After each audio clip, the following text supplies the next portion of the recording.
Comprendre qui nous sommes, comment nous sommes formés, c'est la première étape pour pouvoir agir réellement sur nous. Mais nous ne sommes pas juste ce corps physique, ce cerveau. Les anciennes philosophies, comme la philosophie de Vedanta, considéraient que ce corps physique, ce n'est que la dernière manifestation d'un être beaucoup plus complexe. Et qu'en vrai, nous sommes formés de plusieurs corps, plusieurs enveloppes. Ces enveloppes qu'ils appelaient les koshas. Dans cette vidéo aujourd'hui, regardons qu'est-ce que c'est les koshas et comment on peut agir dessus pour pouvoir vraiment agir sur nous et nos problèmes.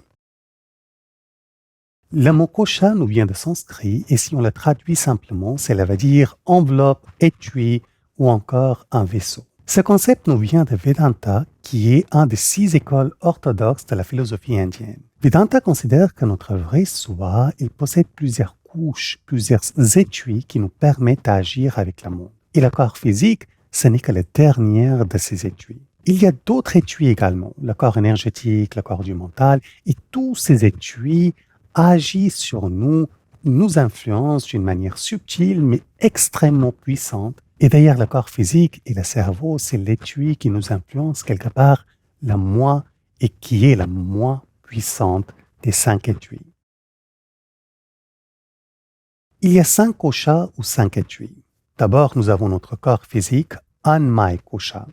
Ensuite, nous avons le corps énergétique, ou plus exactement les corps énergétiques, qu'on appelle Pranamaya Kosha. On a également le mental, qui est très différent que le cerveau, et cet étui s'appelle Manomaya Kosha. Et finalement, on a 2 étuis un peu plus difficiles à expliquer, dont le premier Vijnanamaya Kosha, qui veut dire le corps de la sagesse ou l'enveloppe de la sagesse, et finalement Anandamaya Kosha, qui veut dire le corps de béatitude.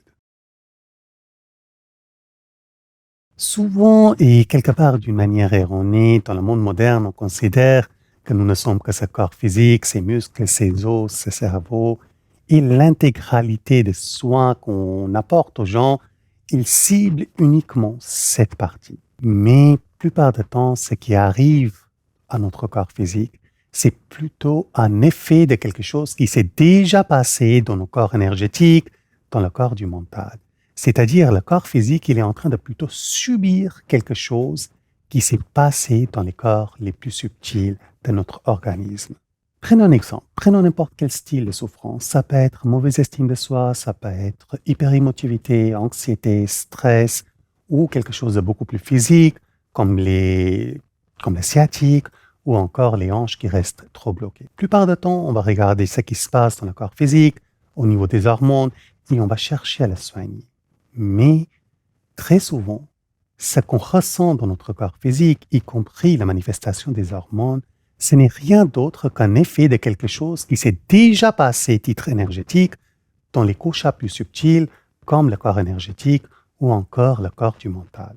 Quand on essaie de soigner les maux uniquement à travers le corps physique, ça peut être à travers les postures, à travers les respirations ou encore à travers les médicaments, on est en train d'essentiellement calmer les symptômes, mais pas vraiment agir sur la cause de ces symptômes. Et mieux comprendre les koshas nous permet d'agir directement sur la cause, comme ça le problème il ne se manifeste juste pas.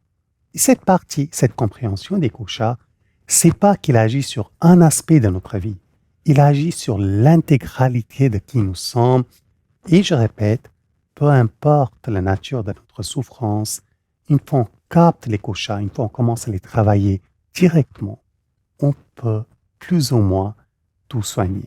C'est d'ailleurs la raison pour laquelle yoga privilégie toujours une pratique holistique qui combine à la fois le travail sur le corps physique, mais aussi sur les autres koshas, sur les autres corps subtils. Anmaya Kosha veut dire le corps composé de la nourriture. An, ça veut dire la nourriture, la nutrition. Maya, ça veut dire composé de ou fabriqué de. Et Kosha, bien entendu, veut dire l'étui.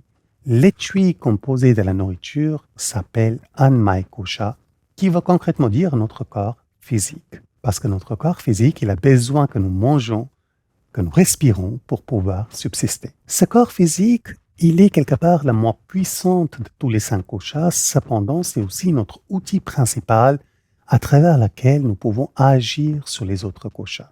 C'est la raison pour laquelle yoga, mais toutes les philosophies indiennes considèrent qu'il est très important de prendre soin de cet étui, de ce corps physique, que ce soit à travers la nourriture ou à travers l'exercice physique.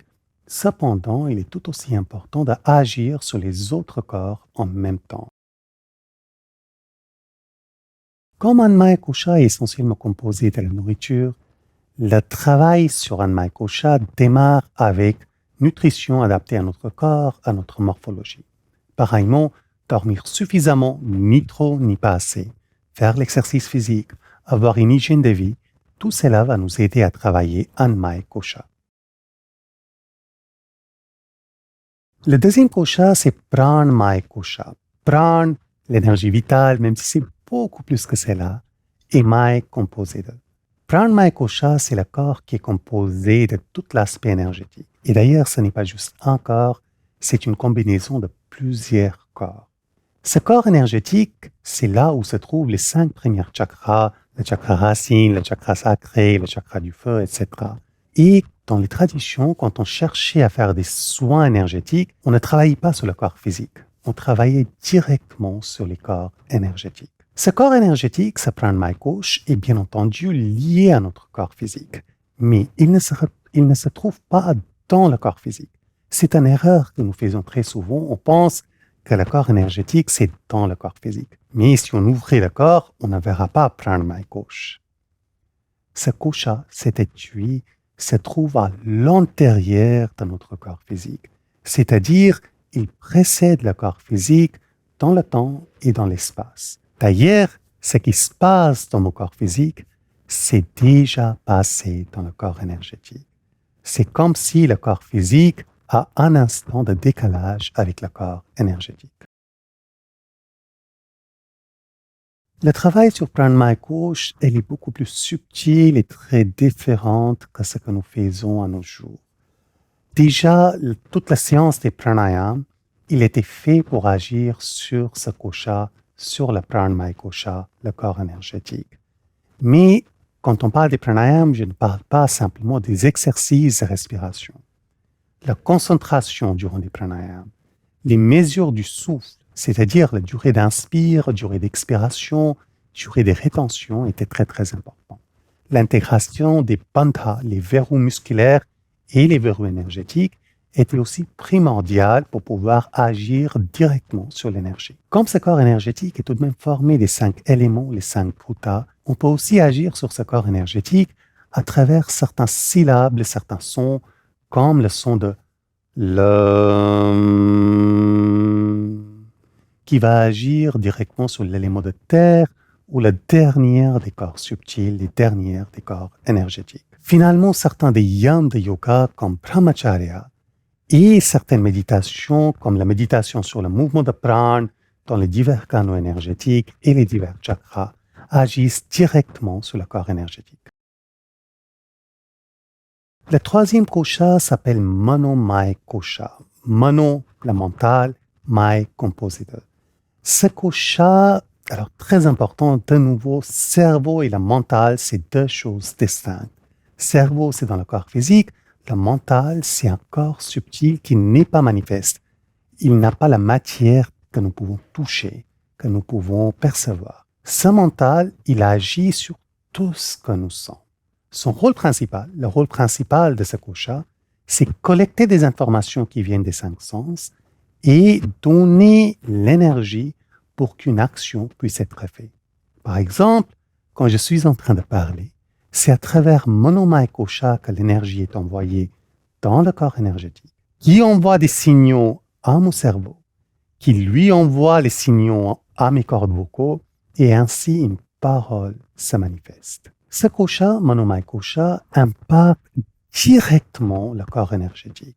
Il agit tout de suite sur le corps énergétique. Donc tout ce qui se passe dans notre mental, il a un impact énergétique, et à travers cet impact énergétique, il a aussi un impact physique. C'est pour cela que parmi tous les koshas, c'est le corps du mental qui a l'impact le plus direct et la plus puissante sur notre bien-être. La plupart des souffrances trouvent ses origines dans ce corps du mental.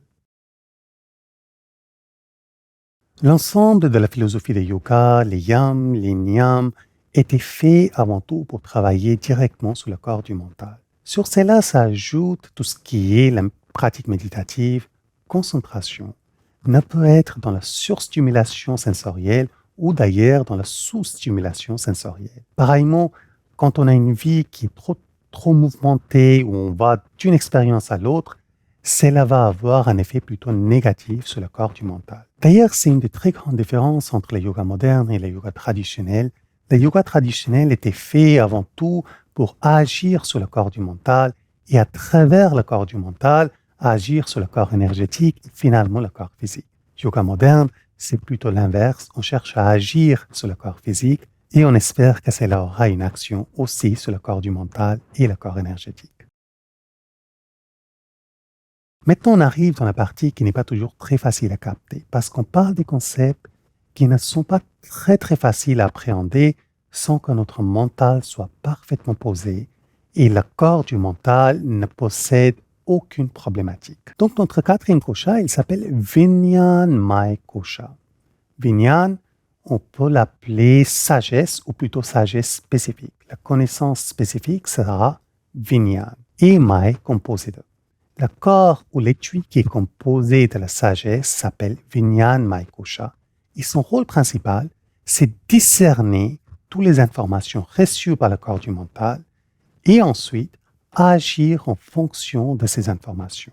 Quand tout marche bien dans Vijnanmaya Kosha, cela incite à avoir une cognition juste où on voit les choses telles qu'elles sont, sans peur, sans quelconque préjugé, et on arrive à agir d'une manière juste. Pour le rendre un peu plus compréhensible, même si cela rentre dans l'hypothétique, si tout le monde arrivait à accéder à Vijnanmaya Kosha, presque l'intégralité des problèmes sociétals comme la violence, comme le changement climatique, comme le réchauffement climatique, n'auront pas eu lieu. La seule façon de travailler Vijnanmaya Kosha, c'est à travers l'étude de la philosophie, contemplation et des méditations profondes.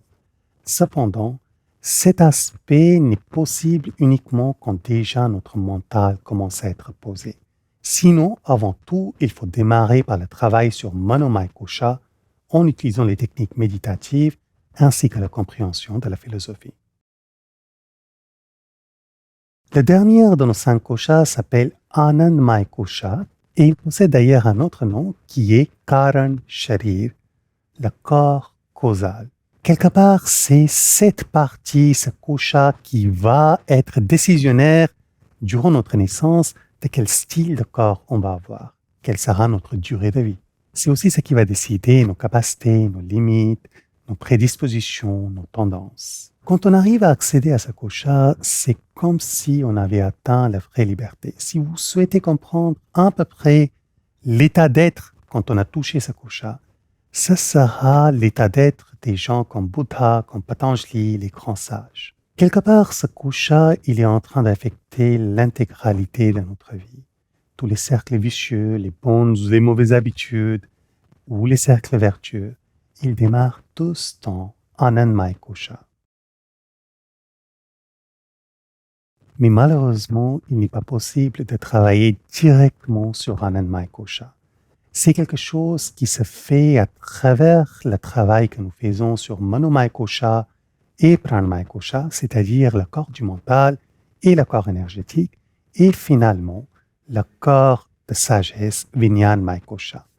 Plus on va développer la cognition juste, plus on va être posé dans notre vie, plus on arrivera à accéder à Anandamaya Kosha et agir dessus.